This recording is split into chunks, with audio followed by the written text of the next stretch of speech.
सन्ना ना नन्ना हो नन्ना हो ललना, सन्ना ना नन्ना हो नन्ना हो ललना, सन्ना ना नन्ना हो नन्ना हो ललना, सन्ना ना नन्ना हो नन्ना हो ललना, सन्ना हो नन्ना हो नन्ना मोरे ललना, सन्ना हो नन्ना मोरे ललना, सन्ना नन्ना नन्ना हो नन्ना मोरे ललना, सन्ना नन्ना हो नन्ना मोरे ललना, सन्ना ना नन्ना हो नन्ना मोरे ललना, सन्ना नन्ना हो नन्ना मोरे ललना।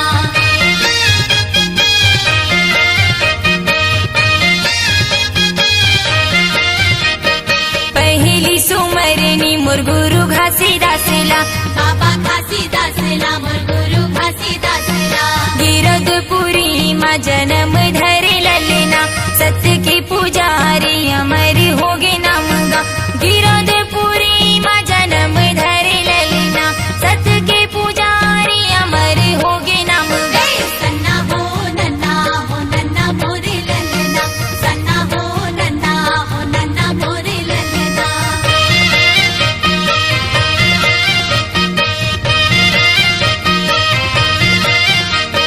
दूसरे सुमरनी मोर गुरु अमरदासला, सपुरा के कोरा जन्म धरे ललना, दूसर सुमरनी मोर गुरु अमरदासला, सफुरा के कोरा जन्म धरे ललना, जन्म धरे ललना, जन्म धरे ललना, जन्म धरे ललना, जन्म धरे ललना।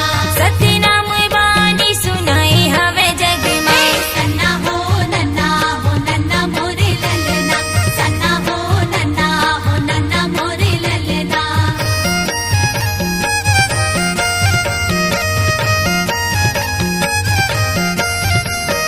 तीसरी सुमरनी मोर गुरु बालक दासला, बाबा बालक दासला, मोर राजा बालक दासला, तीसर सुमरनी मोर गुरु बालक दासला, बाबा बालक दासला, मोर राजा बालक दासला।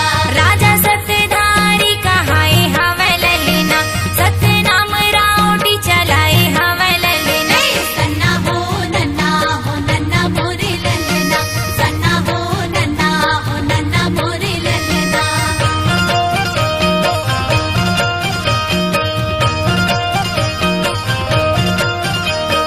चौथे सुमरनी चंदा सूरजला, दुनिया मा सुख धरा जोरे करे ललना, चौथे सुमरनी चंदा सुरुजला, दुनिया मा सुखर जोरे करे ललना, जोरे करे ललना, जोरे करे ललना, जोरे करे ललना, जोरे करे ललना। भारत हवे यारी पारे दिनी और राते ने, सन्ना हो नन्ना मोरे ललना, सन्ना हो नन्ना मोरे ललना।